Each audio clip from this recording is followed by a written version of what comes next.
Am I the asshole for requiring an apology as a condition to return to work? I, 32M, partially own a local pharmacy. Most of our patients are old folks, and a lot of them have the "I'm old and I can do what I want" mentality. As such, dealing with them can be quite challenging at times. I do my best to keep them in check, and I do ban the truly intolerable patients, but if I kicked out every cranky old person that came in, we'd be out of business in a week. Last week, one of our clients came in on a really busy day and started getting nasty with one of our techs, 20F. I offered to step in for her because I know this dude's a dick, but she said she would handle it. 5 minutes later, she stomped back in, shouted, "Fuck this. I'm out," grabbed her stuff and marched out the door. I ran after her and tried to calm her down, but she was having none of it. She said she was tired of dealing with jerks and giving them a pass just because they're old. I told her I understood her frustration, to take a 30 minutes break, that I would deal with jerk, and then come back to work. She refused. I said if she wanted to take the day to really think before she made a decision while angry I would give it to her. She said no and walked off. I was mad, but I understood. Because we were now down a tech, we all had to stay an extra 3 hours after close just to catch up. Well, 3 days later, she called and apologized, half crying, saying she was having a bad day, she was overly stressed. She went on about how crappy her life was going and that she couldn't afford to be out of work now. I was sympathetic and told her that if she wants her job back, she can have it on 3 conditions. 1. Seek help for dealing with her stress. I offered to pay for therapy, stress management courses. 2. If she quits again, it's for keeps. 3. I expected a written apology to her coworkers, not me, for waking out on them mid-shift. She accepted the 1 and 2 but refused the 3rd, saying it was humiliating. I said she walked out on her team mid-shift and left the rest of us to pick up the slack, and on her next shift since I couldn't find a cover on 48 hours notice, that we were all stuck working late as a result of her sudden departure. She refused again and said she's not going to humiliate herself like that and said that she won't come back if I'm going to make her do that. I ended the conversation with, "If that's how you feel then so be it. I'm sorry we couldn't make it work. I'll mail you your last check in the morning." I informed my partner and she got mad at me, saying that my request was unreasonable. She agreed that it would be humiliating to her to write an apology like she was a little kid. I countered that adults don't just rage quit their job mid-shift with no notice. Now we're at an impasse. She wants to offer her job back sans apology, and I want to move on and find someone new. I am questioning my decision now. So, am I the asshole for making an employee apologize in order to get her job back? Edit. Thanks to everyone for the responses. I've gotten some great feedback in here, and I will definitely show the thread to my partner, see what she says. If anyone cares, I'll post an update later on. Just to respond to a few common points. 1. I do not allow patients to get verbally abusive, insulting, threatening, degrading their character. Anyone who goes down that road gets shown the door quickly. Rudeness is on a gradient, and unfortunately, if you work in customer service, you deal with rude people. My techs know I have their back if they need it, so if someone goes too far, I do step in. If I kicked out everyone who was ever rude or demanding, I would close my doors in a week. 2. When I suggested a written apology, I meant her giving a letter or writing a text to the other tech and pharmacist on staff and giving it to them privately, not like, write it up and post it in the office or read it aloud for everyone. 3. My partner and I trust each other. We've known each other for years and have been working together since 2012 in some capacity. Even when we disagree, we have enough trust in the other that neither of us would take a major decision independently, and that day-to-day management is the responsibility of whoever is in the office at the time. She and I share very similar philosophies when it comes to employee management. We come into conflict at times, but we resolve it fairly amicably. 4. I was leaning more on the side of a written apology, but a lot of people suggested a verbal one might be sufficient, and I'm inclined to think that this might be the better course of action. We'll see what happens after I talk to my partner. Not the asshole. If she was so hard up for a job, she shouldn't be refusing to write an apology letter to the rest of the staff. She was in the wrong to leave as she did, and everyone else suffered for it. They deserve an apology. Not the asshole. You are maybe one of the coolest bosses ever from this story. Do you have any idea how many people would have handled the situation that gracefully in the moment? Accept the person back after walking out on everyone and freaking out, and offer to pay for mental health services? Not many. The written apology is a little embarrassing. But you are right. Her coworkers deserve it. And she deserves to be held accountable for her actions, which wouldn't truly be happening unless that or something similar was required. 1. You offered a 30 minutes break to cool down, she declined. 2. You offered her a day to think about what she wants to do.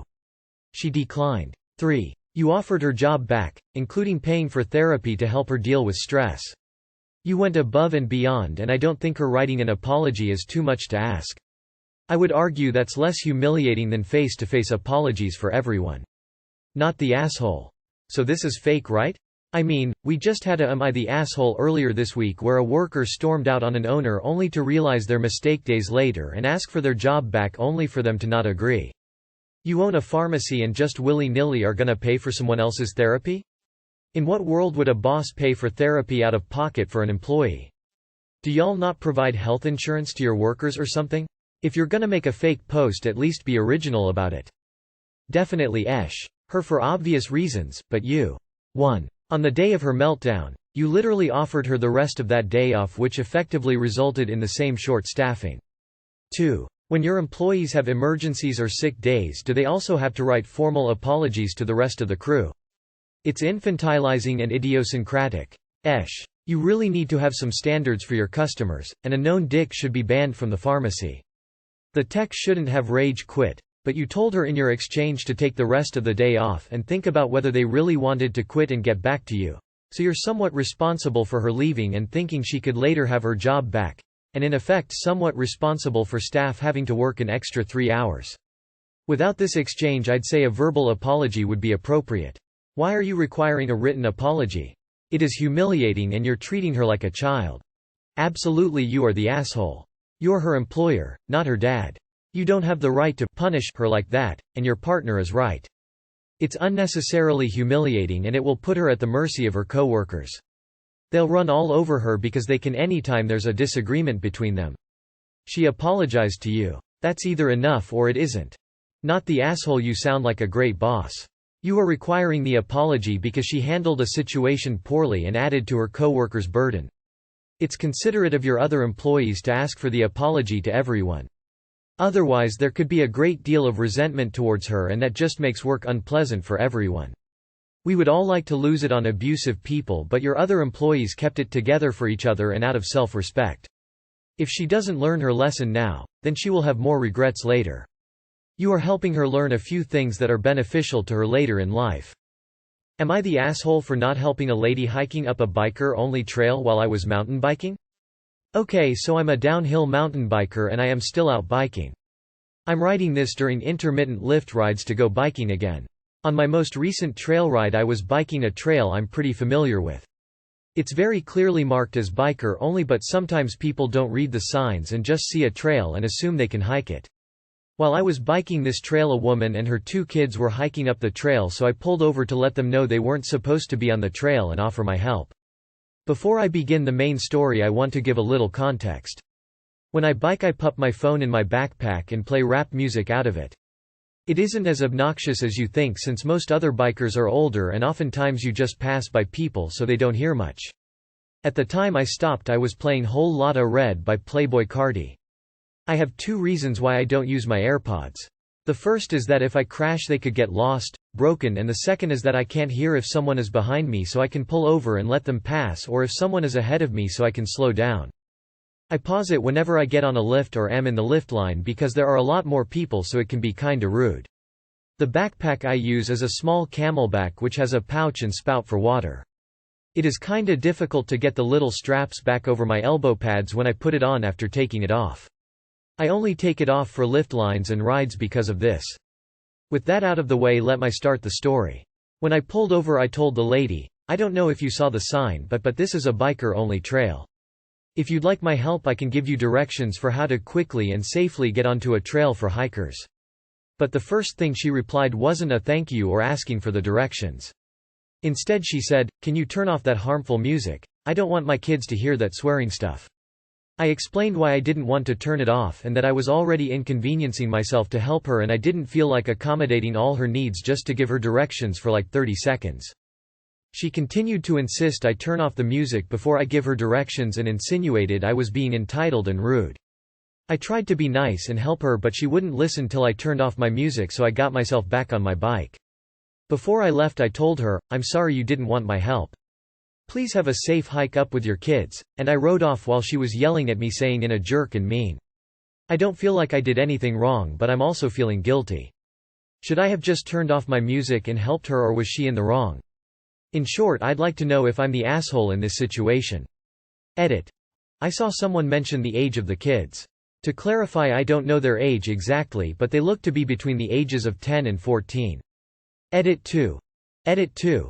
A commenter told me to edit this into the post, so I am. The trails I bike aren't meant to be for nature enjoyers, they're meant for downhill bikers looking to catch a few thrills.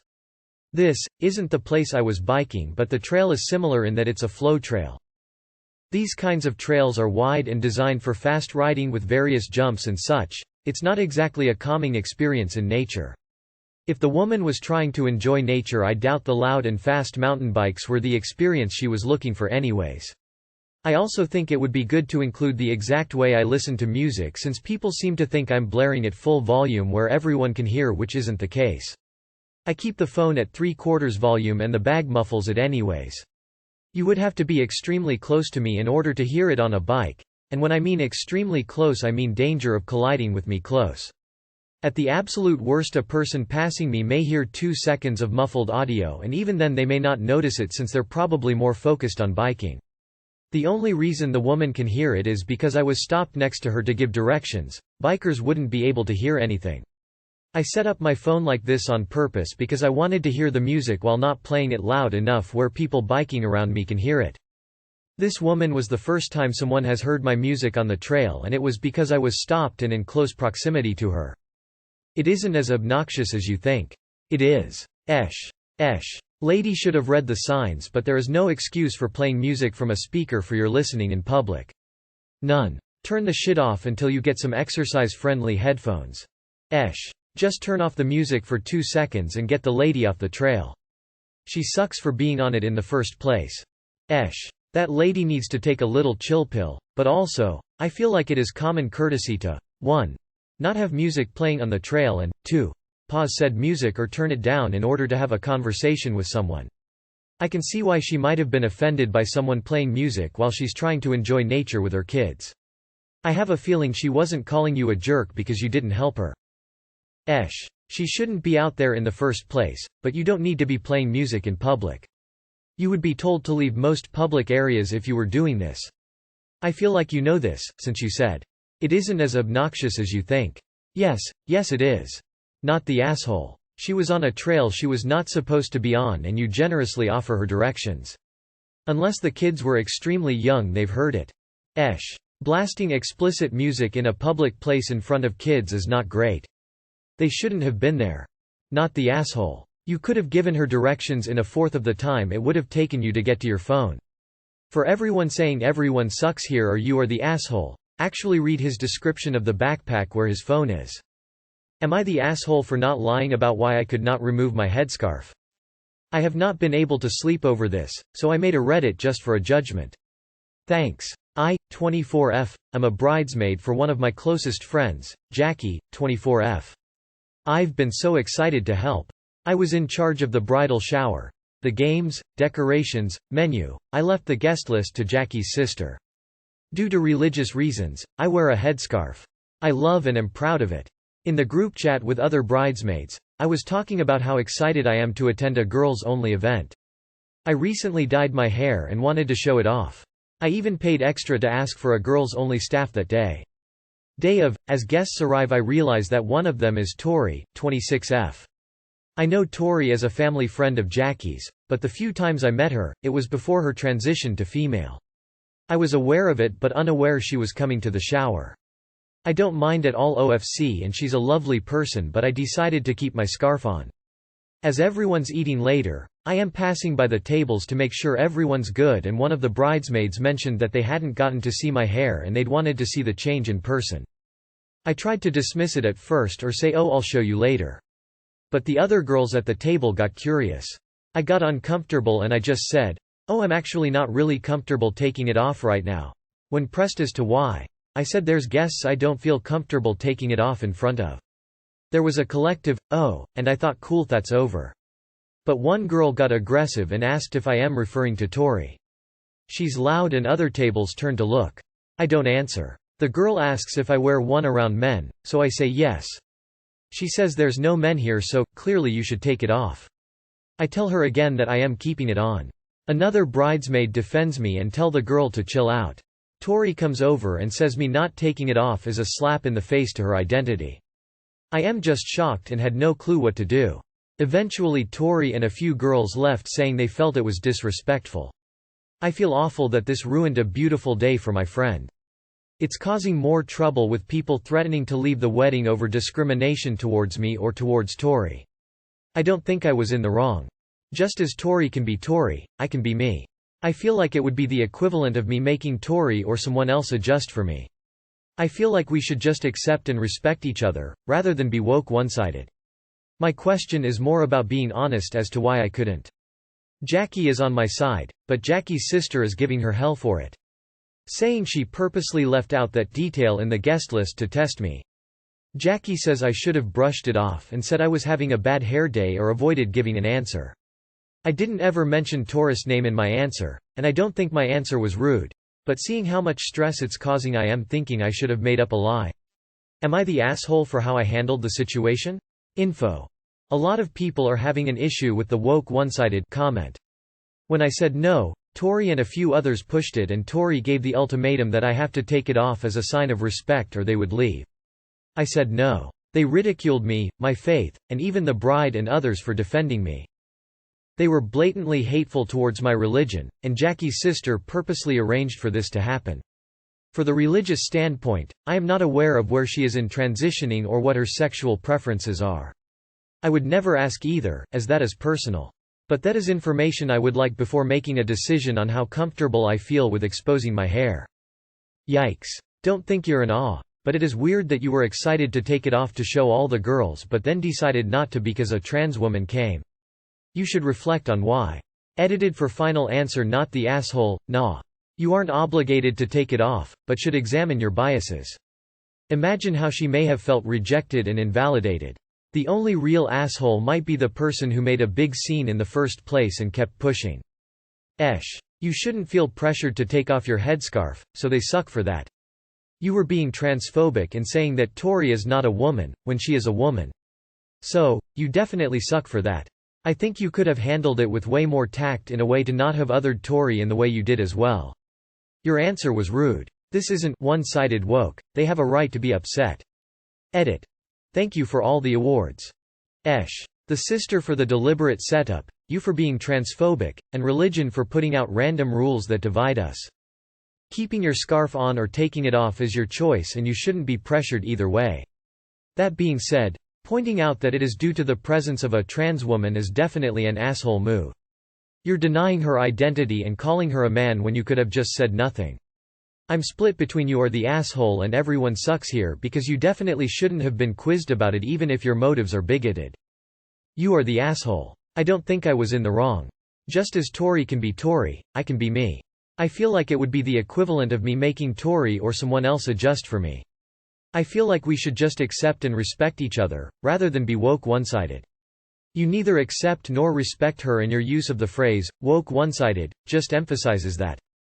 You are the asshole. You didn't accept and respect Tori, when you treated her like a man, and then you victim blamed her. But I am curious, did this actually happen? I'm sorry Jackie's sister set both you and Tori up. She was drama-mongering. Regardless of anyone's gender identity, you get to choose when to remove your scarf. Tori feels understandably upset because the situation was framed by others as you not taking off your hijab because you view her as a cis male, when that is not necessarily the case. I do agree with Jackie though, you should have just said you were having a bad hair day and moved on. However, I know it's not easy to think on your feet when you feel like you have a gun to your head and people putting you on the spot. Not the asshole. If you hadn't met Tori previously you'd have had no issues taking the headscarf off. In this case yes, you are the asshole. It doesn't matter that you didn't include that she's a trans woman in your answer, you know it's heavily implied. Am I the asshole for insulting my sister's beliefs and being angry for her leaving our family? Edit. I don't give permission for this to be posted anywhere else. My 19 female sister, 22 female, cut our family off 2 years ago after moving out. She cut off our parents first before ghosting me as well. She would ignore my messages asking about ghosting our parents. I reached out to her in May of last year. I framed it as being about wanting advice for college, but really I missed her. She got back to me and after a few weeks of back and forth I asked about seeing her. She said okay but wanted to social distance and used that excuse to put it off until February. We'd gotten lunch a few times and then she invited me over at the end of May. I went for a visit and it went fine. While I was over, she had a couple drinks and opened up about her reasoning for ghosting. She talked about how she had been feeling pressured by our parents as well as really unaccepted. She doesn't agree with them on what she should do with her life or on religion. We're Christian, but she was talking about atheism before she left and I saw in her apartment a lot of Eastern Asian stuff as well as crystals and incense holders. She also talked a little bit about how she didn't feel accepted in her lifestyle. After bringing up atheism, she had come out to us as non-binary. She didn't say she was gay, but during that conversation our parents asked if she wanted to be with men and she responded vaguely in the vein of, "It's complicated." Our parents didn't say much of anything during or after the conversation. At that point it was getting late, so I left. A couple weeks later she invited me over again, and that's where things started to go downhill. I got there and could tell she'd already been drinking, and she had a few more glasses while I was there. I noticed a book of hers on Buddhism and asked about it to be polite. She started talking about it and then kept talking about her beliefs that weren't Buddhist, like the law of attraction and how physical reality is fake and it's all just our minds. I didn't really respond outside of polite interest, and I ended up leaving when it got late again. When she next invited me over, my parents asked where I was going and I was honest and said I was visiting my sister. They expressed distaste about me hanging out with people like her, because I'm not that type of girl. I still went, and as she and I were talking she asked what I thought about what she talked about last time. I was honest and said that it wasn't for me and I didn't really understand. The subject changed, no biggie. Later, I asked her if she'd considered talking to our parents again. She got quiet and said she'd thought about it before. I told her that they miss her. That they miss the old her who liked school and liked decent guys and had normal beliefs. I got tearful and told her that they were hurt and sad and mad that she could just completely take off like she didn't care. She got angry at me for insulting her beliefs by saying they weren't normal and told me to leave. I did, and she hasn't answered any of my messages since then. ETA. In comments I will be referring to my sibling as many comments talked about misgendering that did cause me to look into how non-binary things work and I realized I don't actually know what A wants to be called. Pronouns don't come up much in one-on-one conversation. As for what seems to be the you or the asshole deliberation, I accept it somewhat and understand some of the points being made but not others, and for those others I don't agree with the you or the asshole ruling. You are the asshole. Your parents don't miss her. They miss the idea of who they wished she were. There is nothing wrong with how your sister sees the world. You are both so young and she's just trying to find her place outside of your parents' excessive judgment. You should have kept your relationship with her separate and I wouldn't blame her for deciding to take a break from you. That they miss the old her who liked school and liked decent guys and had normal beliefs. Which is why she left, because that's not her. That's not the old her, that's her living in the expectations forced upon her whether they're really what she wants or not. You don't have to believe what she believes, but it's rude to imply they aren't normal. It's also pretty selfish to ask her to go back to being someone she clearly isn't just to make you and your parents happy. You are the asshole. You are the asshole. You're just as bad as your parents. You are the asshole. This is who your sister is. There is no old version they can go back to make you or anyone else happy. If you can't accept them on their own terms, then you aren't loving them for who they are. You're loving them for who you want them to be. And that's a relationship that doesn't actually exist. She's right. They miss the good little, pretending to be Christian girl that she used to be. They won't accept her as her true self. And clearly you miss that, too. But, yeah, who's to say what's normal? You are the asshole. It's a shame that you and your parents can't accept who your sister really is. Get over it or you'll lose this relationship with her forever. She never belittled your beliefs or tried to push them onto you. Apparently that's you and your parents' thing to do to her. You are the asshole. You said it yourself, they miss the old her. That is conditional affection. Your parents rejected their daughter and she chose to remove herself from that pain. It is not her responsibility to change who she is or what she believes for their acceptance. Your sister is also hurt, sad and mad that she could be judged by them as if they didn't care. Leave her alone. You are the asshole. You're an adult now, so I'm going to break down what happened. You basically asked your sister to go back to suppressing herself to make your parents happy.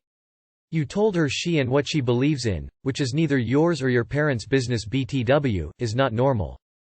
YTA. And how is a Christian going to talk about abnormal belief systems to anyone? You're not just an asshole, but a hypocrite as well. Your parents have done a bang-up job.